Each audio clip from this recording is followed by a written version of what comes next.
सहेली।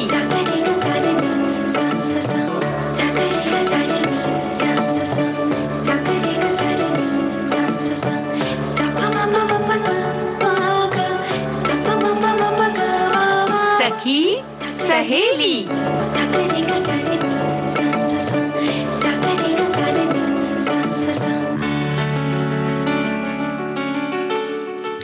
सभी सखियों सहेलियों को मंजू द्विवेदी और रेणु चतुर्वेदी का नमस्कार। नमस्कार। रेणु जी, जीवन में सभी रसों का होना बहुत आवश्यक है, तभी कहते हैं कि जीवन का संपूर्ण मजा लिया जा सकता है। उसी तरह अगर खाने की बात करें तो खाने में भी बहुत सारे रस होते हैं, तीखा, चरपरा, खट्टा, मीठा, कड़वा। इन सब रसों को जब मिलाया जाता है, या फिर यूं कहें कि जीवन में सभी अगर रसों का उपयोग किया जाए, तब खाने में संपूर्णता आती है। लेकिन ऐसा हमने सुना है। नहीं, बिल्कुल आती है, लेकिन हाँ, कुछ चीज़ों का ख्याल भी रखना चाहिए कि भाई अगर हम केवल मीठा मीठा खा रहे हैं तो उसके संग बिल्कुल खट्टा कुछ ना खा लें, या कुछ खट्टा खा रहे हैं तो उसके बाद दूध न पी लें। हाँ। कुछ चीज़ों का ख्याल भी रखना चाहिए। इसी तरह से मौसम का भी ख्याल रखना चाहिए कि किस मौसम में क्या खाना है हमको, है ना। लेकिन अगर इन सब रसों में अगर हम मीठे की बात करें तो मीठे का बहुत ज्यादा महत्व होता है, और मीठे में भी अगर शक्कर की बजाय अगर शहद की बात की जाए तो उसकी गुणवत्ता भी बढ़ जाती है और भाव भी बढ़ जाते हैं, क्योंकि उसमें शहद की मिठास है। क्या बात है, ये बात तो बिल्कुल सही है। इसीलिए बोली भी कही जाती है कि बिल्कुल शहद जैसी मीठी है। हाँ। उनकी हंसी भी शहद जैसी है, तो बोलते हैं तो बिल्कुल लगता है कि शहद टपक रहा है। तो मतलब कुछ चीजों में ऐसी बातें होती हैं। हाँ। और शायद इसीलिए जो शहद बनाती है मधुमक्खी, हाँ। उसका अपना अहम रोल है और भूमिका है उस पूरे, यूं कह सकते हैं ना कि केवल हमारे तुम्हारे जीवन में नहीं, केवल मिठास में नहीं, बल्कि ये पूरी भौगोलिक जो स्थिति है और जीव जंतु है, पर्यावरण है, उनकी पूरी जो संतुलन बनाए रखने में उसकी दिनचर्या चलती रहे, उसमें बहुत महत्वपूर्ण तो इतना महत्व है कि हम ये दिन मनाते हैं, यानी कि आज है विश्व मधुमक्खी दिवस। जी हाँ। और प्रत्येक वर्ष 20 मई को विश्व स्तर पर यह दिन मनाया जाता है। और आज ही के दिन आधुनिक मधुमक्खी पालन की तकनीक का जनक कहे जाने वाले व्यक्ति एंटोन जानसा का जन्म 1734 में स्लोवेनिया में हुआ था।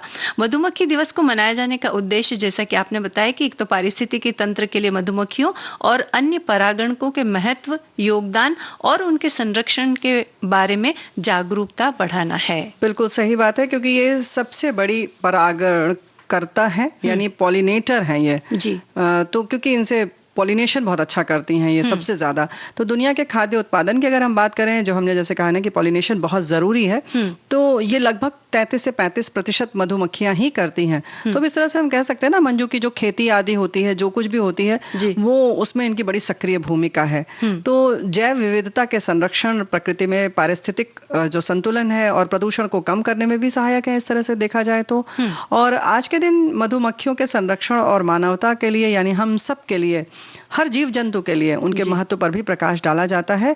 पहला अगर हम दिवस मनाने की बात करें तो ये 2018 को मनाया गया, और जाहिर है 20 मई को मनाया गया था। जी बिल्कुल। मधुमक्खियां बड़ा कठिन परिश्रम करती है। जैसे देखिए ना, यानी कि 1 चम्मच शहद बनाने के लिए उनको कितने फूलों के ऊपर जाना पड़ता है, उसका रस निकालना पड़ता है। ये बहुत कठिन प्रक्रिया, बहुत कठिन परिश्रम है।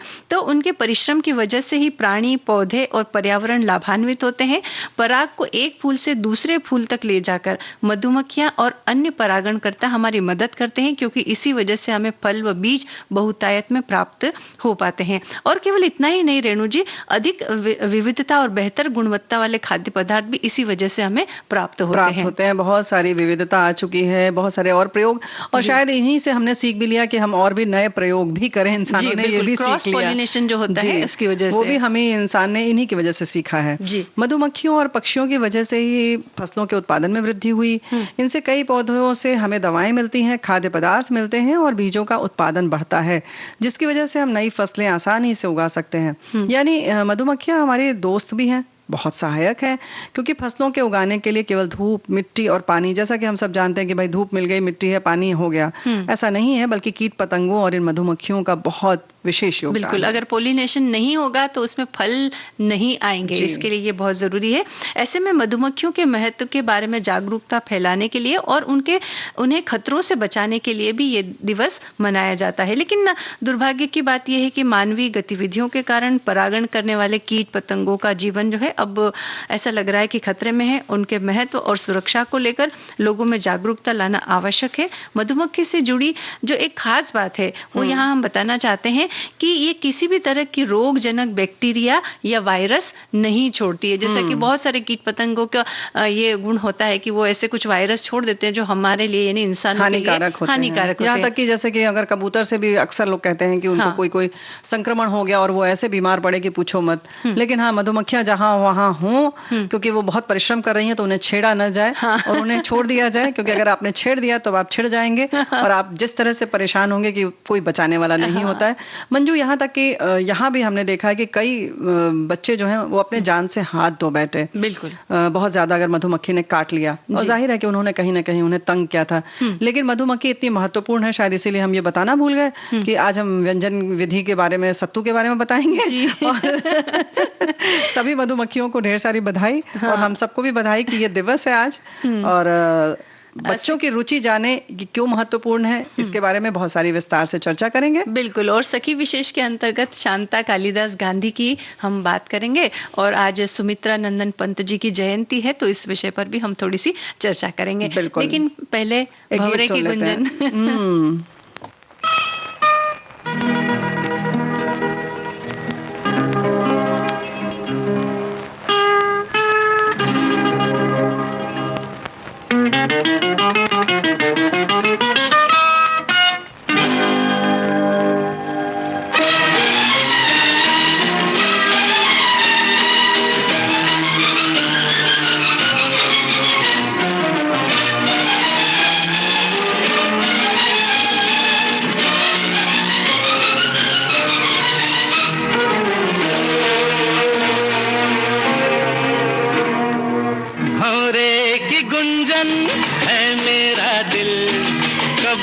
संभाले रखा है दिल तेरे लिए, तेरे लिए, तेरे लिए, तेरे लिए।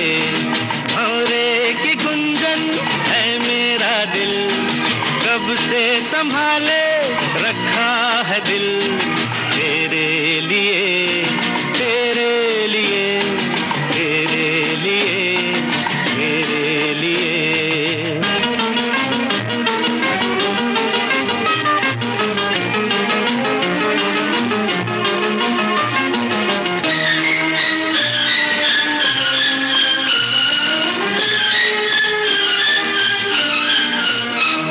मुझे कब से थी प्यार की जुस्तजू, मेरी जिंदगानी में है तू ही तू। मुझे कब से थी प्यार की जुस्तजू, मेरी जिंदगानी में है तू ही तू। मैं आया हूँ दुनिया में तेरे लिए, मेरे दिल में झूमे तेरी आरज़ू। भंवरे की गुंजन है मेरा दिल, कब से संभाले तो रखा है दिल तेरे लिए, तेरे लिए, तेरे लिए, तेरे लिए, तेरे लिए। अम्मा कहा तेरे लिए।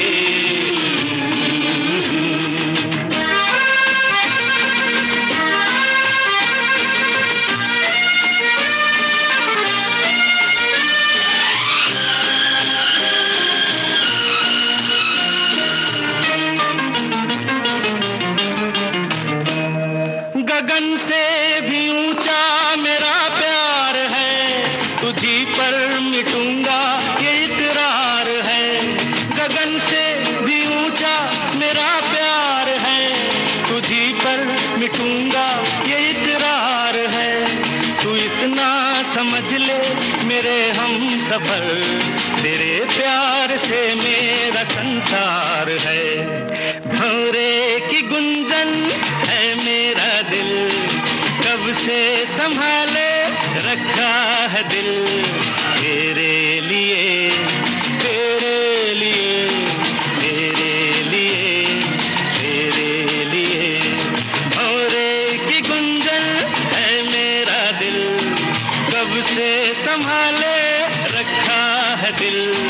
तेरे लिए, तेरे लिए, तेरे लिए, तेरे लिए।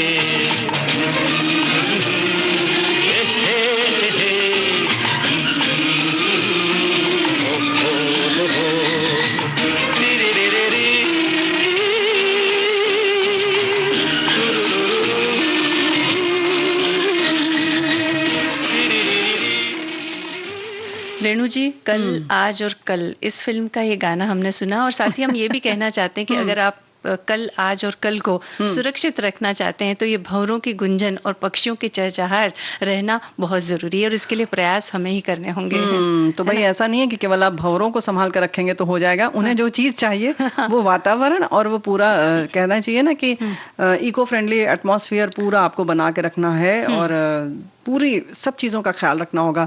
और प्रकृति हमारी सहायक है, हमारे जिंदा रहने के लिए प्रकृति का रहना बहुत जरूरी है, इस बात को भी ख्याल रखना होगा, है कि बिल्कुल।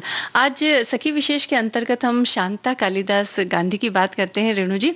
तो शांता कालिदास गांधी एक थिएटर निर्देशक, नर्तकी और नाटककार थी। उन्हें 1984 में पद्मश्री से सम्मानित किया गया था, और 1982 से 1984 तक वे राष्ट्रीय नाट्य विद्यालय की अध्यक्ष रही। आपका जन्म 20 दिसंबर 1917 को नासिक में हुआ। वे अभिनेत्री दीना पाठक, जो कि पहले गांधी थी, और तरला गांधी की बहन थी, जो पहले मंच कलाकार थी। तो शांता जी ने 1932 में पुणे के एक प्रायोगिक आवासीय विद्यालय प्यूपिल्स ऑन स्कूल में दाखिला लिया, और वहां से बाद में वो मुंबई चली आई। बाद में उनके पिताजी ने उन्हें चिकित्सा का अध्ययन करने के लिए इंग्लैंड भेज दिया, लेकिन जल्द ही उनके पिता ने वापस बुला लिया क्योंकि यूरोप में द्वितीय विश्व युद्ध शुरू हो रहा था। इस प्रकार से जो संभावित चिकित्सा करियर जो है वो लगभग उनका समाप्त हो गया। बिल्कुल। इसके बाद वे उत्तराखंड के अल्मोड़ा में स्थित Uday Shankar India cultural centre में शामिल हो गई और अध्ययन किया। 1942 में इसके बंद होने तक वो वहीं रही। इसके तुरंत बाद शांता जी लिटिल बैले ट्रूप बॉम्बे, जो कि अब मुंबई है, में इंडियन पीपल्स थिएटर एसोसिएशन की डांस विंग की पूर्णकालिक सदस्य बन गई। और इस एसोसिएशन में उन्होंने अपनी युवा साथी बहनों और बैले मंडली के साथ मिलकर भारत, अमर, मनुष्य और मशीन जैसे कई प्रसिद्ध बैले का निर्माण किया। इन्होंने 1950 के दशक में रविशंकर, शांतिवर्धन और कई अन्य कलाकारों के साथ भारत की जो बाद में आधुनिक भारतीय नृत्य, थिएटर और संगीत में अपने दम पर प्रसिद्ध हुए। बिल्कुल। 1952 में उन्होंने अनौपचारिक पाठ्यक्रम के साथ दक्षिण गुजरात में नर्मदा नदी के तट पर निकोरा गांव में बच्चों के एक समूह के साथ काम करना शुरू किया। 1958 में शांता गांधी को दिल्ली बुलाया गया क्योंकि एशियाई रंगमंच संस्थान की स्थापना की जा रही थी। वो उसमें प्राचीन भारतीय नाटक के एक प्रोफेसर के रूप में शामिल की गई। अगले वर्ष जब इसका राष्ट्रीय नाट्य विद्यालय में विलय हो गया, तब भी उन्होंने वहां पढ़ाना जारी रखा। आने वाले वर्षों में फिर इसी तरह से उनकी यात्रा चलती रही। उन्होंने कई प्राचीन संस्कृत नाटक और नाटककारों के कामों को पुनर्जीवित किया, पुनर्स्थापित किया, प्रचलित किया उनको। कालिदास, भास, विशाख दत्त और भवभूति से शुरुआत उन्होंने की। संस्कृत नाटककार भास को मध्यमव्य योग और उरुभंगा की अपनी प्रस्तुतियों के माध्यम से उन्होंने पुनर्जीवित कर दिया, एक तरह से कहना चाहिए। और शांता जी ने गुजरात में भवई लोक रंगमंच है उसको भी पुनर्जीवित किया, जो आज भी उतना ही प्रचलित है। उन्होंने ऐतिहासिक नाटक रजिया सुल्तान भी लिखा, जो बहुत लोकप्रिय हुआ। बिल्कुल। और एक नाटककार के रूप में उन्हें प्राचीन भारतीय संस्कृत नाटक और लोक रंगमंच को आधुनिक भारतीय रंगमंच में पुनर्जीवित करने में एक प्रारंभिक अग्रणी के रूप में याद किया जाता है। उनके प्रसिद्ध नाटकों में एक जसमा ओडन भी है, जो एक गुजराती किंवदंती पर आधारित है। गुजराती भवई शैली में नाटक का निर्माण समकालीन भारतीय रंगमंच में एक मील का पत्थर बन गया और आज सबसे लोकप्रिय भावों में से एक है। बिल्कुल। और ऐसा नहीं है कि उन्होंने सिर्फ रंगमंच की ही तरफ अपना रुख रखा, बल्कि साहित्यिक करियर की अगर बात करें तो वो भी बहुत अच्छा रहा। नाटकों के अलावा उन्होंने एक लघु कहानी संग्रह उगाता छोड़ 1951 में लिखा, और गुजराती में एक उपन्यास अविनाश उगाता छोड़ 1951 में लिखा, और 1952 में अविनाश लिखा।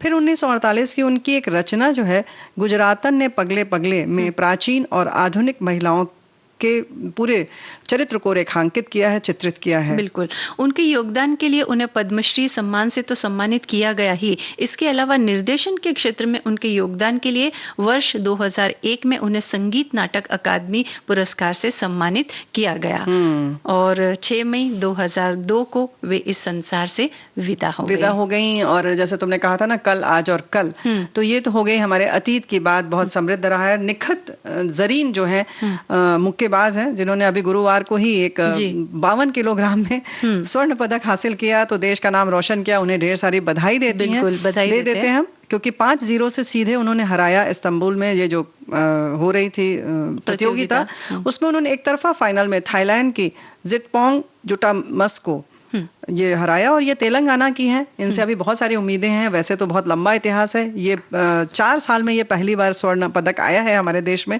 मुक्केबाजी में, तो भाई इसके लिए तो बधाई बनती है। हमारी सखी को बहुत बहुत बधाई। और इसी के साथ कार्यक्रम में समय हो चला है एक अंतराल का।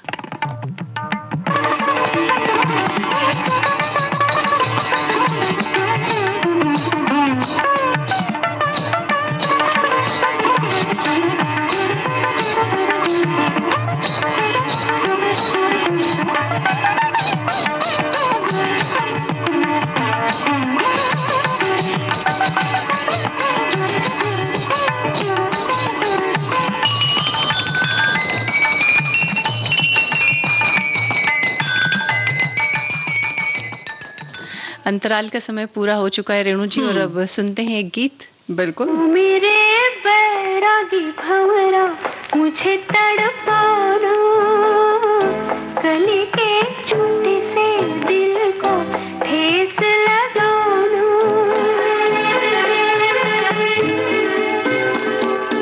ओ मेरे बैरागी भंवरा मुझे तड़पाना, कली के चूटे से दिल को ठेस लगाना। आओ ना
इश्क पर जोर नहीं, इस फिल्म का ये गाना लता जी की आवाज में हमने सुना रेणु जी। और कितनी इस शहद की तरह ही मिठास थी इस गाने में भी। बिल्कुल, लता जी की आवाज का तो क्या कहना, और उस पर धुन हो अच्छी सी पुरानी, जो जैसे कि अभी हम लोग थोड़ी देर पहले ही सुन रहे थे ना साक्षात्कार, बिल्कुल कि पहले के जो गीत होते थे वो दिल तक पहुंचते थे और आज पैर थिरकते हैं। जी। तो अब देखिए, बच्चों की अगर हम बात करें ना रेणु जी, तो उनकी रुचियों को जानना बहुत ही जरूरी है। कि यूं तो वैसे तो हर माता पिता अपने बच्चों को लेकर बहुत आशाएं रखते हैं उनसे, और उसके लिए वो काफी प्रयास भी करते हैं कि वो अपनी आशाओं पर खरे उतरे। लेकिन इस दौरान कभी कभी वो ये बात भूल जाते हैं कि वाकई में उनका बच्चा चाहता क्या है। इसके अलावा वे अपनी इच्छाएं भी बच्चों पर बहुत थोपने लगते हैं, जो कि ठीक नहीं है। अब देखो ऐसा होता है ना मंजू, कि अगर हम कुछ बनना चाह रहे थे, हमने वो नहीं मिल पाया किसी तरह से, हो सकता हमारे में क्षमता नहीं थी, या हमारे माता पिता ने उतना सहयोग नहीं दिया कुछ, या वातावरण कुछ ऐसा हुआ, या हमारी क्षमता भी नहीं थी, लेकिन नहीं बन पाए, तो अब लगता है कि कुछ अपने सपने पूरे कर लिए जाए बच्चों से। तो भाई ऐसा ना करें, क्योंकि आपके अरमान जो थे वो ठीक है अपनी जगह, लेकिन अब जो बच्चा है आपके सामने, उसके अपने कुछ अरमान होंगे, और उसके साथ साथ उसकी क्षमता क्या है ये भी जानना बहुत जरूरी है। इस पर एक बात बहुत महत्वपूर्ण लगती है, दीपावली के दूसरे दिन जब पूजा होती है, तो बच्चों, जो सबसे छोटा बच्चा होता है, उसके सामने बहुत सारी ऐसी सामग्रियां रखी जाती हैं। थी पहले पूजा जब की जाती थी कि कलम रख दी जाती है, कुछ संगीत के यंत्र रखे जाते हैं, और भी चीजें रखी जाती हैं, रंग रखे जाते हैं कि उसकी रुचि कला में है, संगीत में है, कि पढ़ने लिखने में है। तो उस जमाने में जब इस तरह से इस बात का ध्यान रखा जाता था कि बच्चे की रुचि किस में है, वो किस पर हाथ रख रहा है, थोड़े पैसे भी रखे जाते थे, हो सकता है ये व्यापार में जाए, तो इस तरह से उसकी रुचि समझने की कोशिश की जाती थी। तो आज अगर हमको ये समझना है, तो ये नहीं सोचना चाहिए हम कुछ नया करने जा रहे हैं, ये हमारी परंपरा रही है ना। हाँ, तो ये आज ये जो बात अभी बताई ना रेणु जी आपने, इससे एक बार फिर मुझे इस बात का आभास हुआ है कि हमारी परंपराएं कितनी समृद्ध परंपराएं रही हैं। और देखिए, बच्चों की रुचि का उस समय भी इतना ध्यान रखा जाता था कि उन चीजों में से जिस चीज पर बच्चा हाथ रखे या जिस चीज का चुनाव करे, तो ये समझा जाता था कि बच्चों की रुचि इस चीज में है, तो हमें इस चीज में इसे आगे बढ़ाना है। तो आज का जमाना तो उससे अब कहीं आगे की सोच रखता है, टेक्नोलॉजी आगे बढ़ी है। और अगर रोजगार के साधन की भी बात करें हम, तो अब बहुत व्यापक रूप से ये बातें हो चुकी है। पहले एक सीमित साधन थे, लेकिन अब साधनों की कमी भी नहीं है। तो अब तो हमें विशेष तौर पर इस बात का ख्याल रखना चाहिए। उसके साथ साथ बच्चों को उस सब की जानकारी देनी चाहिए। बहुत हद तक हमारे जैसे लोग हैं, अगर पीढ़ी के लोग, उनको उतनी जानकारी नहीं है, तो बल्कि आप उसकी जानकारी हासिल करें। और बहुत सारे ऐसी चीजें हैं, जैसे अगर हमने उस बच्चे की बात की या हम लोगों ने अपने संस्कृति की बात की, तो बच्चा उस समय अबोध रहता है, तो आप उसी पर न निर्भर करें कि हाँ ऐसा ही है। वो सारे आप आयाम नहीं दे सकते, लेकिन एक प्रतीक है कि हाँ उसकी रुचि का हमें सम्मान करना है, तो देखें उस पर। तो उन सारी चीजों की जानकारी आप हासिल करें। ऐसा ना सोचें कि बच्चे ने तो यही कहा था, हमने करवा दिया, है ना। जी, उसका उचित मार्गदर्शन करना भी उतना ही आवश्यक है, क्योंकि शुरुआत में तो जो चीज उसे लुभाती है वो उस चीज को ले लेता है, लेकिन बाद में जैसे जैसे वो बड़ा होता है, हमें पता चलता है कि इसकी रुचि किस तरफ जा रही है, इसका रुझान किस तरफ है। तो इस बात का ध्यान रखते हुए हमें उसका उचित मार्गदर्शन करना चाहिए, क्योंकि बच्चों का रुझान किसी तरफ होता है। कभी कभी बच्चे अपने मित्रों को देखकर या अपने किसी बड़े को देखकर उसको आदर्श मान लेते हैं, और या कभी उनकी रुचि पैसे की तरफ है तो सोचते हैं इसमें पैसा बहुत है, या ये बड़ी आसानी से हो जाएगा, कर लेंगे। तो कुछ ऐसा तो नहीं कि इस वजह से ये उस तरफ जा रहा है। तो इसको भी आपको देखना होगा, उसकी रुचि देखनी होगी, उसकी सामर्थ्य देखनी होगी, बाद में अपना तो पॉकेट देखना ही होगा, है ना। जी, वो तो बहुत जरूरी है। और शुरुआत होती है पढ़ाई के स्तर से। पढ़ाई में जैसे बच्चा चौथी, पांचवी या छठी में आ जाता है, तो उस समय विषयों के चुनाव को लेकर के बहुत बड़ी एक समस्या रहती है, मतलब बड़ी बहस होती है उस पर, कहना चाहिए। माता पिता चाहते हैं कि हमारा बच्चा तो विज्ञान पढ़े, साइंस पढ़े, हमारा बच्चा डॉक्टर बनेगा, इंजीनियर बनेगा। लेकिन कई बार ऐसा होता है कि बच्चे की रुचि कला में होती है, या फिर कॉमर्स में स्ट्रीम में वो जाना चाहता है। तो सबसे पहली बात तो यहीं पर आकर के शुरू होती है कि बच्चे की रुचि का हम ध्यान रखें कि अगर वो कला के क्षेत्र में आगे बढ़ना चाहता है, तो उसे ऐसा ना समझे कि भाई आर्ट का क्षेत्र तो अरे ये उसमें क्या करेगा, क्या काम कर लेगा। कई माता पिता की ये सोच होती है, सोचते हैं कि जैसे कि पहले भी ऐसा होता था हम लोगों के समय में भी, कि अगर एमएससी कर रहे हैं, बीएससी कर रहे हैं, तो अच्छा वो ज्यादा मतलब होनहार है, वो ज्यादा सक्षम है, वो ज्यादा बुद्धिमान है, ऐसा माना जाता था। लेकिन अब तो आप सब देख रहे हैं कि यहाँ तक कि खेल में भी एक अपना व्यवसाय है, खेल अपने आप में एक व्यवसाय हो गया है, ग्लैमर भी है, साथ में पैसा भी है, और उसमें दमखम भी बहुत लगता है। ऐसा नहीं है कि केवल खेल खेल के आप सब कुछ हासिल कर लेते हैं। खेल खेल में खेल नहीं खेला जा सकता। बिल्कुल सही बात है। तो उसमें भी आपको अगर शीर्ष पर पहुंचना है तो पूरा आपको जोर शोर लगाना पड़ता है, अनुशासन में रहना होता है। आर्मी में जाना है, किस क्षेत्र में जाना है, तैराकी में जाना है, बहुत सारे आयाम हैं, मार्केटिंग है, प्रोडक्ट की डिजाइनिंग है, बहुत सारी ऐसी चीजें हैं जिनके बारे में हमें पता भी नहीं है, और अब तो बहुत स्पेसिफिक भी होता जा रहा है जी। और बहुत सारे माता पिता को ऐसा भी देखा गया ना कि दूसरे बच्चों से बहुत कंपैरिजन करते हैं कि अरे उसका बच्चा देखो वो लाइन में गया है, ऐसा देखो इतना आगे बढ़ गया है, इतना पैसा कमा रहा है। यहाँ तक कि वो अपने खुद के दोनों बच्चों में भी बहुत ज्यादा तुलना करते हैं उसकी। तो ऐसा हमें नहीं करना चाहिए, क्योंकि हर बच्चे की क्षमता अलग अलग होती है और रुचियां भी अलग अलग होती है। तो इस बात का ख्याल भी रखना चाहिए। बच्चों की, जैसे हमने शॉर्टकट की बात कही, कभी कभी माता पिता के मन में भी आता है कि अरे देखो उसने वो वाला कोर्स चुना था और 3 वर्ष में वो निकलकर नौकरी भी करने लगा, तुम अभी तक पढ़ ही रहे हो, तुमने 5 साल वाला क्यों किया जी। तो ये भी कहीं तो आप नहीं कर रहे हैं। तो जरा सा आप अपने ऊपर दृष्टि दौड़ाएं, देखें कि आपके घर में क्या हो रहा है। आप दोनों बच्चों में भेदभाव तो नहीं कर रहे हैं। ये तो तुमने जैसे कहा कि 2 बच्चों में, तो कभी कभी दोनों बेटों में तो करते ही हैं, लेकिन बेटे बेटी में बड़ा फर्क हो जाता है। तो इन सारी चीजों का ख्याल रखें, उन्हें पूरा पूरा मौका दें। और अक्सर जो हम बातें करते हैं, हम जैसे अब हमने बातें करते हैं, किसी भी खिलाड़ी की बात करते हैं, तो बराबर हम देखते हैं कि उनमें जब माता पिता जब उनको सहयोग देते हैं तब वो उस मकाम पर पहुंचते हैं जिसकी कि हम यहाँ इस प्लेटफॉर्म से चर्चा कर पाते हैं। बिल्कुल। और बहुत सारे माता पिता अपने बच्चों की केवल और केवल कमजोरियों की तरफ ही ध्यान देते हैं, और बार बार उन्हें इस बात का याद दिलाते हैं, या फिर उनको रिमाइंड करवाते रहते हैं कि तुम्हारे अंदर ये कमजोरी है, ये कमजोरी है, लेकिन उनके अंदर जो विशेषताएं होती है उसका कभी वो जिक्र नहीं करते। और जब बार बार कमजोरियों का जिक्र करते हैं तो बच्चा कहीं ना कहीं कुंठित हो जाता है, कुछ भावनाएं उसके मन में ऐसी आ जाती है और उसे ऐसा लगता है कि मैं तो किसी काम का ही नहीं हूँ, या मैं क्या कर सकता हूँ। जब ऐसी भावनाएं उसके मन में घर कर जाती है तो जो उसकी क्षमताएं होती है वो भी कहीं ना कहीं उसके काम नहीं आती है। बिल्कुल सही बात है, वो भी समाप्त हो जाती हैं। इसके विपरीत भी होता है, कभी कभी हम सिर्फ प्रशंसा करते रहते हैं और उसकी खामियों की तरफ ध्यान नहीं देते और उसको सुधारने की कोशिश नहीं करते। तो ठीक है, बच्चा अपना है, बहुत प्यार होता है, लेकिन थोड़ा सा निष्पक्ष रह के तटस्थ भाव से देखें और एक ऐसा मान के चलें कि ये कोई और का बच्चा है, इसमें एकदम हमें ईमानदारी से देखना है कि इसके में क्या खूबियां हैं, क्या नहीं है, भविष्य में क्या कर सकता है, क्या नहीं कर सकता, फिर कुछ निर्णय, तभी हम ईमानदारी से फैसला कर पाएंगे। और अभी रेणु जी कार्यक्रम में समय है एक अंतराल का। बिल्कुल।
ब्रेक का समय पूरा हो चुका है और हम फिर हाजिर हैं। बिल्कुल हाजिर हैं, क्योंकि समय से काम करना बहुत जरूरी है और ये काम जो है बच्चों के भविष्य की जो जिम्मेदारी है वो भी समय रहते ही कर लेनी चाहिए। ये नहीं सोचना चाहिए कि कोई बात नहीं, स्नातक कर लेने दो उसके बाद सोचेंगे।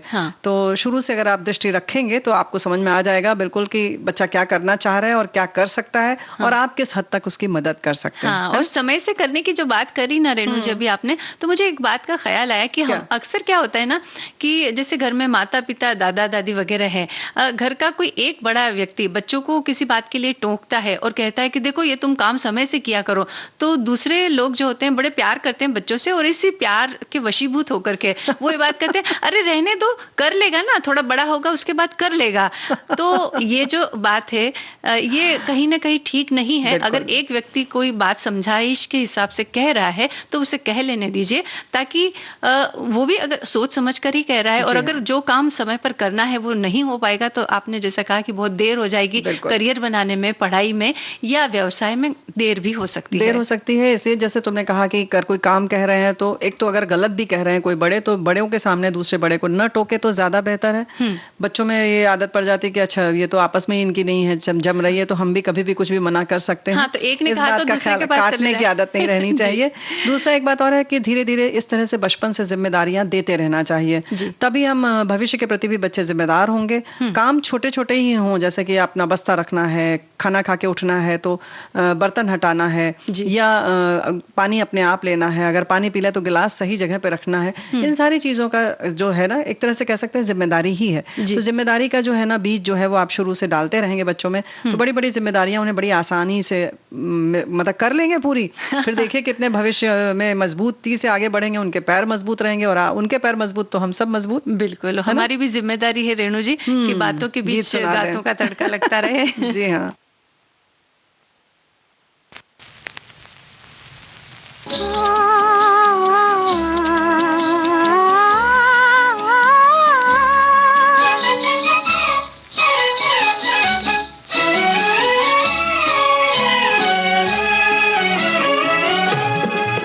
मेरे मन का बावरा पंछी क्यों बार बार डोले, मेरे मन का बावरा पंछी क्यों बार बार डोले, अखियों में आज किसका रह रह के प्यार डोले, मेरे मन का बावरा पंछी क्यों बार बार डोले।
रेणु जी, आज हम सुमित्रा नंदन पंत जी को भी याद कर रहे हैं उनकी जयंती पर। बिल्कुल।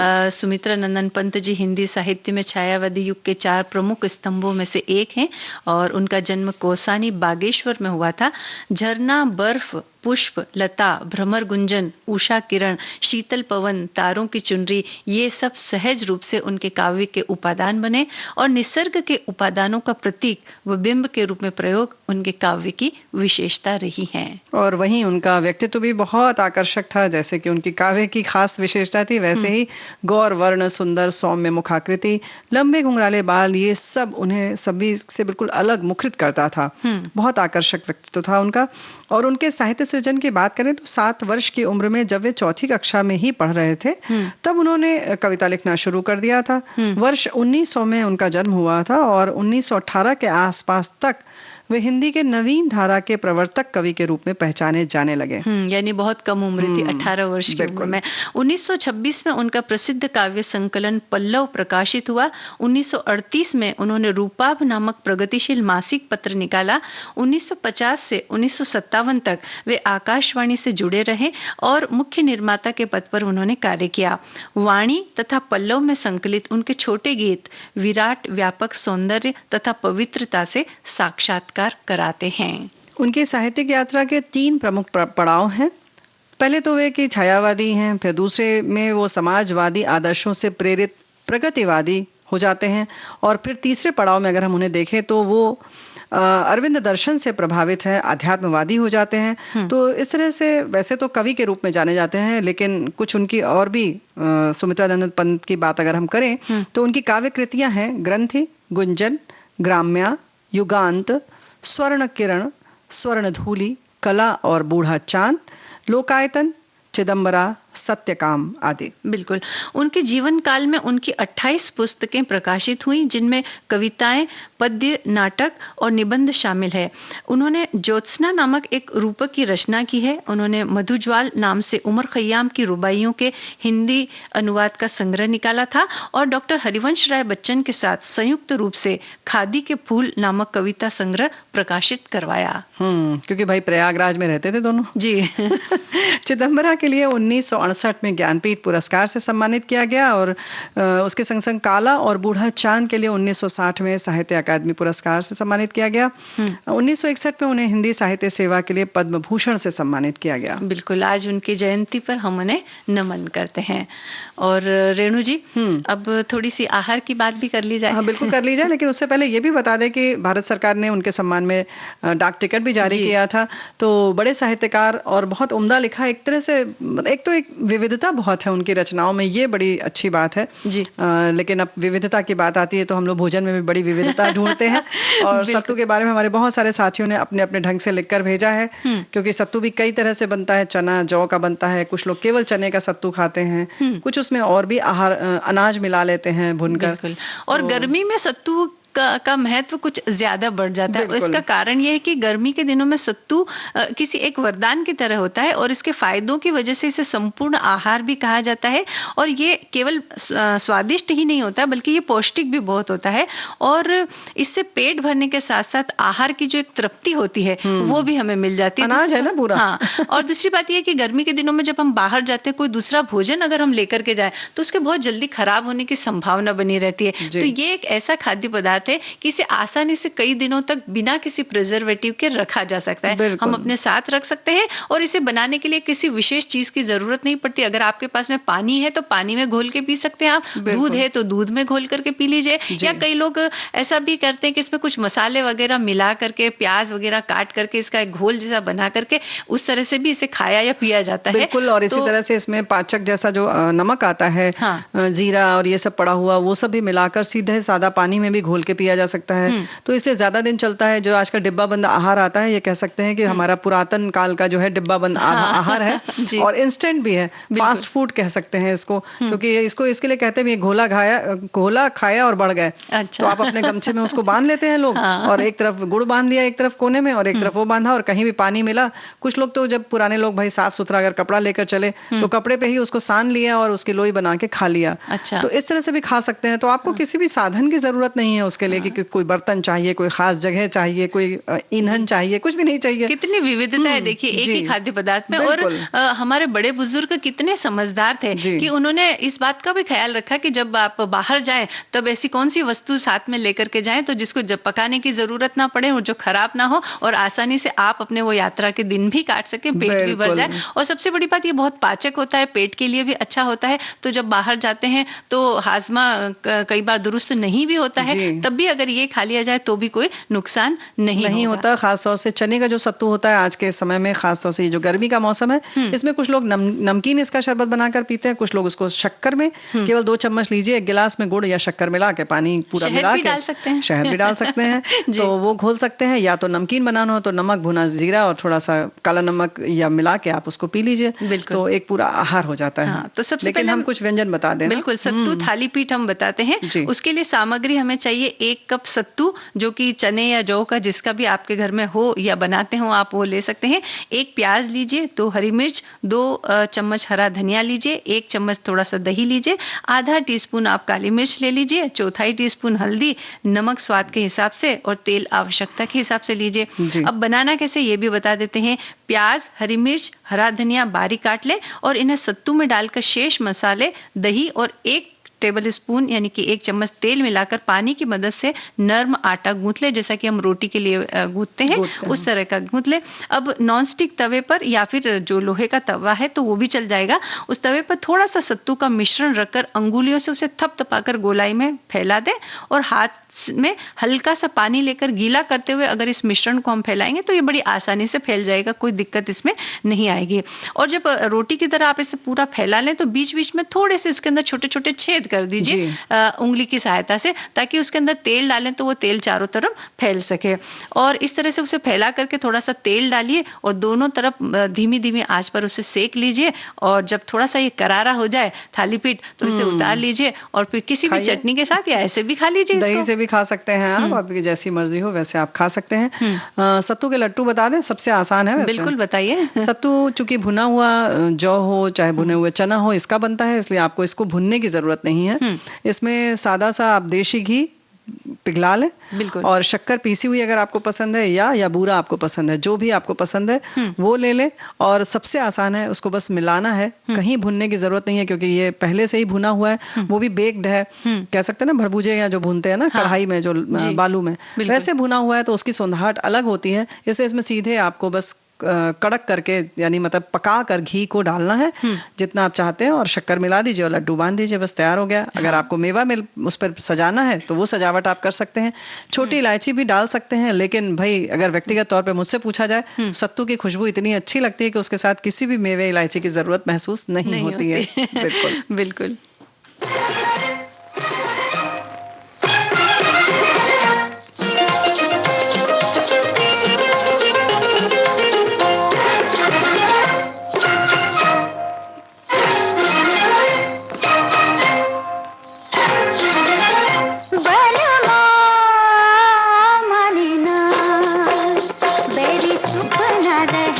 लागी मन की कहे हाय, बाकी अकेली मोरी भैया गए बलमा मालिना।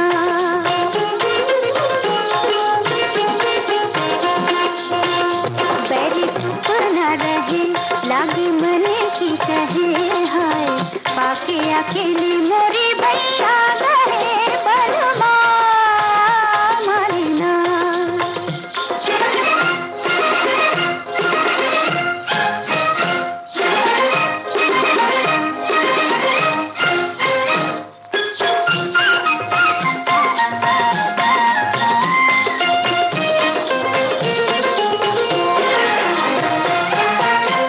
जब पलटूंगा घर भर के,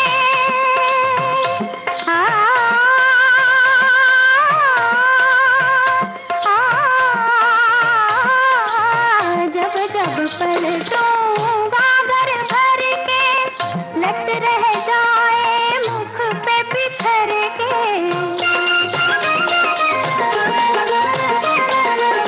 जब जब पलटूंगा घर भर के, लट रह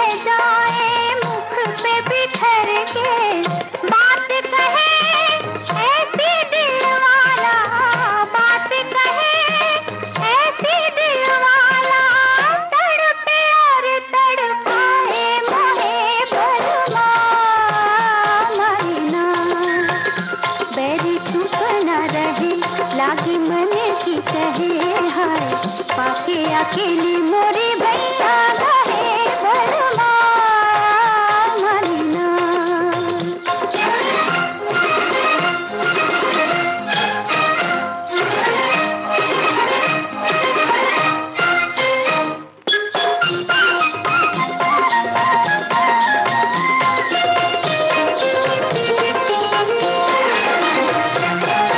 घूंघट डारो नैन चुराओ,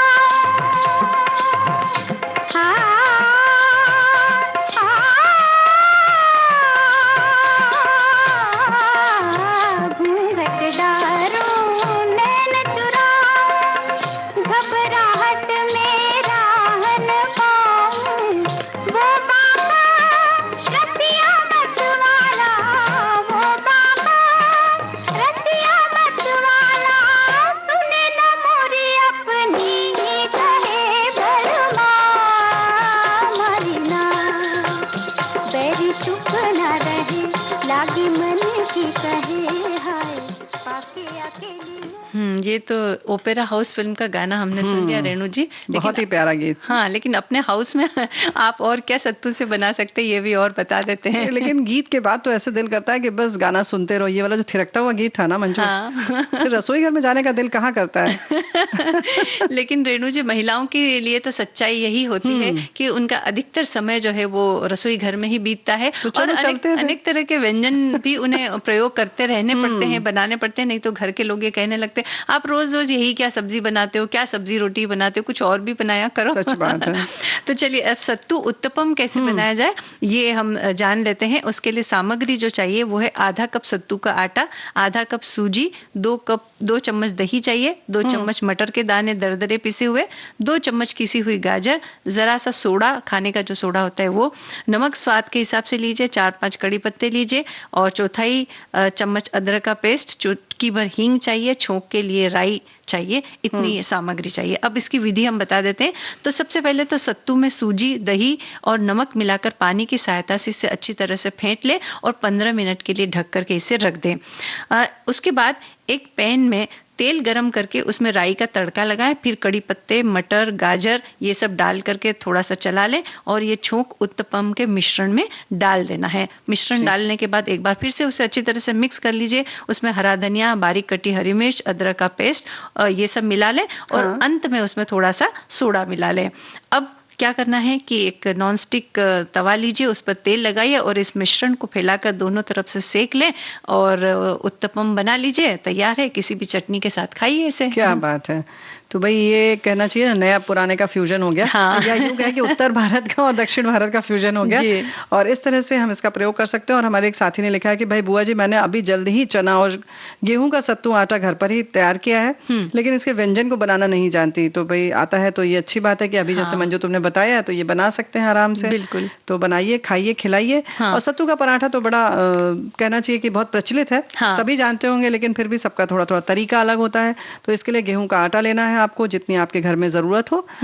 चने का सत्तू अगर आप चाहें तो लें, जौ और चने का मिला हुआ भी आप ले सकते हैं। 2 हरी मिर्च चाहिए कटी हुई, 1 प्याज बारीक कटा हुआ, चुटकी भर अजवाइन, 1 बड़ा चम्मच आम का अचार का मसाला, बारीक कटा हुआ हरा धनिया, आधा चम्मच लाल मिर्च, आधा चम्मच जीरा, नमक स्वाद के हिसाब से, और 1 चम्मच तेल घी सेकने के लिए। मतलब चम्मच तेल चाहिए और घी सेकने के लिए अलग चाहिए। गेहूं के आटे में नमक अजवाइन डालकर मुलायम गूंथ लें और एक पैन में तेल डालकर जीरा तड़का लें।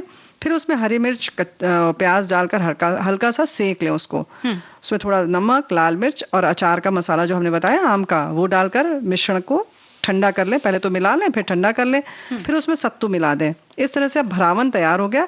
तैयार आटे में सत्तू का भरावन भरकर पराठे बना लें। फिर कुरकुरे कुरकुरे पराठे आप दही से खाएं, चटनी से खाएं, बैगन के भरते से खाएं, चोखे से खाएं, जैसे भी खाएं। इसके संग संग आप चाहें तो इसमें प्याज नहीं भी डाल सकती हैं, अगर आप चाहें तो सादा डाल लें। तब उसके लिए आपको थोड़ा थोड़ा पानी का छिट्टा देना होगा, या आप तेल डाल सकती हैं सरसों का उसमें थोड़ा सा कि बंध सा जाए। और आम के अचार की जगह अगर आपके घर में लाल मिर्च का अचार है तो आप उसको भी रिप्लेस कर सकती हैं आम के अचार की जगह। थोड़ा सा फ्लेवर बदल जाएगा और अलग अच्छा लगेगा। हाँ, और लहसुन का अचार भी अच्छा लगता है वैसे तो। बिल्कुल। इसके अलावा रेणु जी, हम लिट्टी चोखा, जो कि उत्तर भारत की एक बड़ी प्रसिद्ध डिश है ये, तो लिट्टी चोखा बनाने के लिए भी आप इसका जो सत्तू है ये इस्तेमाल कर सकते हैं। और राजस्थान में अगर देखें तो वहाँ दाल बाटी भी बहुत बनती है, तो जब बाटी बनाते हैं उसमें भी सत्तू का उपयोग किया जा सकता है। पहले हम लिट्टी चोखा बनाने, लिट्टी बनाने में इसका किस तरह से उपयोग हो सकता है वो हम बताते हैं। तो उसके लिए 2 कप आटा हमें चाहिए और आधा टीस्पून अजवाइन चाहिए, बाटी बनाने के लिए बताया जा रहा है। टीस्पून अजवाइन और चौथाई चम्मच सोडा चाहिए, नमक स्वाद के हिसाब से चाहिए, मोयन के लिए और परोसने के लिए हमें घी चाहिए। ये आटा तैयार हो गया। अब उसके अंदर जो भरावन हमें भरना है उसके लिए हमें सत्तू की जरूरत होगी। तो वो भरावन किस तरह से तैयार करना है उसके लिए सामग्री है: 1 कप सत्तू का आटा ले, 1 चम्मच बारीक कटी हुई हरी मिर्च ले, 2 चम्मच सरसों का तेल, नमक स्वाद के हिसाब से लीजिए, 1 चम्मच बारीक कटा हुआ प्याज, 2 चम्मच अचार का मसाला, अगर आपको ठीक लगे तो लीजिए और नहीं पसंद हो तो नहीं लीजिए इसको, 1 चम्मच अदरक का पेस्ट लें, 2 चम्मच नींबू का रस लें और थोड़ा सा काला नमक। तो अब करना क्या है कि सबसे पहले आटे में नमक, सोडा, अजवाइन और मोयन डालकर अच्छे से मिलाएं और पानी की सहायता से इसे सख्त गूंथ लें और करीब 15 मिनट इसे ढक करके रख दें। ये तो आटा हमारा तैयार हो गया। अब भरावन की जो सामग्री हमने बताई थी अभी, उस सभी सामग्री को हमें अच्छी तरह से मिला लेना है। और यदि पिट्ठी जो बनाई है, यानी कि ये सब मिलाने के बाद जो पिट्ठी तैयार हुई है वो अगर सूखी लगे, कि ऐसा लगे कि भरावन नहीं भरा सकता है, तो उसमें 1-2 चम्मच पानी डालकर इसे हम छिट्टा दे दे थोड़ा सा, क्योंकि वैसे तो सूखा भी भर जाएगा लेकिन खाते वक्त बहुत ज्यादा सूखापन लगता है। तो अगर आप उसमें थोड़ा सा तेल या तो डाल देंगे, जैसे अचार का मसाला डालेंगे तो आपको जरूरत नहीं पड़ेगी, नहीं तो आप थोड़ा पानी का छिट्टा दे सकते हैं। हाँ, तो वो सीखेगा तो तब भी उसमें थोड़े से पानी की मॉइस्चर की जरूरत होगी, तो वो अच्छी तरह से सीख जाएगा। एक बात और है, जो ये आटा हमने गूंथा है इसको थोड़ा सा कड़ा रखेंगे तो ज्यादा अच्छा रहेगा, तो अच्छा क्रिस्पी बनेगा। बिल्कुल। अब जो गूंथे हुए आटे की लोई को हाथ में लेकर उसे चपटा करके सत्तू के आटे का जो मिश्रण हमने तैयार किया वो भरकर अच्छे से बंद कर दें और फिर थोड़ा सा इसे चपटा कर दें और इन्हें धीमी आंच में अवन में सेक लें और सेकने के बाद घी में डुबो कर रख दें। तो ये आपकी लिट्टी तैयार हो गई, या बाटी कहें तो आप बाटी भी तैयार। लिट्टी और बाटी में वैसे हमारे साथी ज्यादा बेहतर बताएंगे। मुझे लगता है कि बाटी जो होती है वो जो बिना भरावन के बनती है उसको बाटी कहते हैं, और लिट्टी जो होती है जिसमें कि ये भरते हैं सत्तू, उसको बाटी कहते हैं। रेणु जी, मैं यहाँ आपको बता देना वही हमने कहा, मुझे बहुत स्पष्ट नहीं है।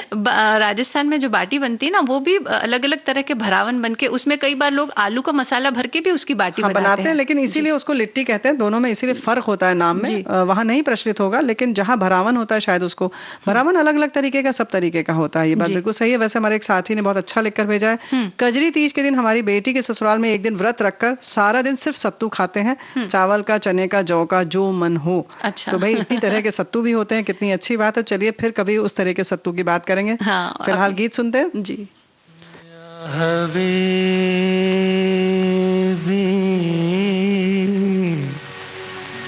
या हबीबी, या हबीबी,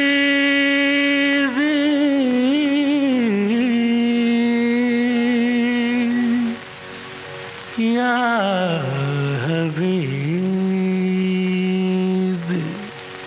मैंने रखा है मोहब्बत अपने अफसाने का नाम, मैंने रखा है मोहब्बत, तुम भी कुछ अच्छा सा रख दो अपने दीवाने का नाम, तुम भी कुछ अच्छा सा रख दो अपने दीवाने का नाम, मैंने रखा है।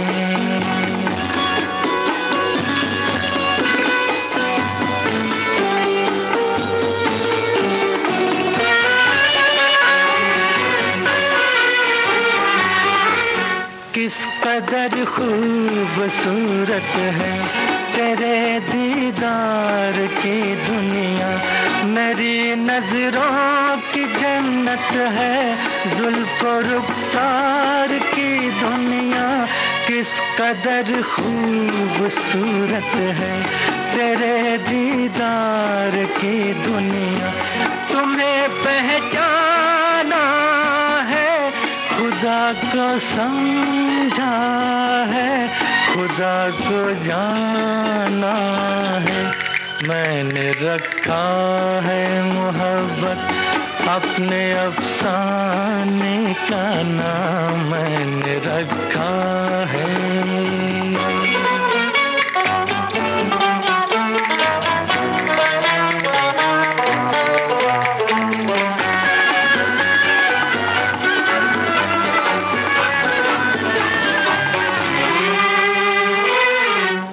दिल पे तुम हाथ जो रख दो, मेरी तस्कीन हो जाए।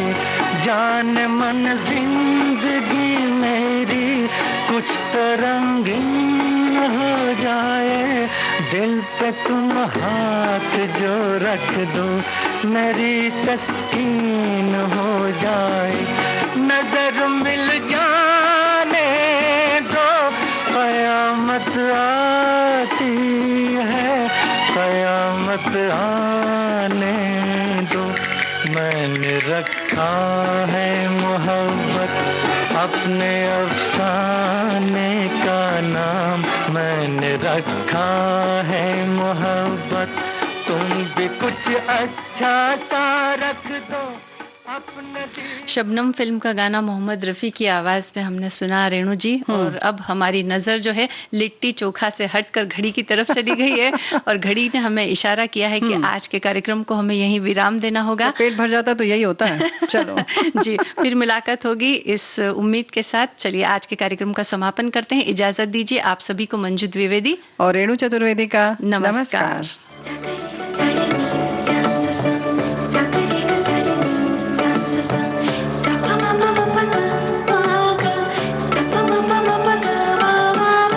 सखी सहेली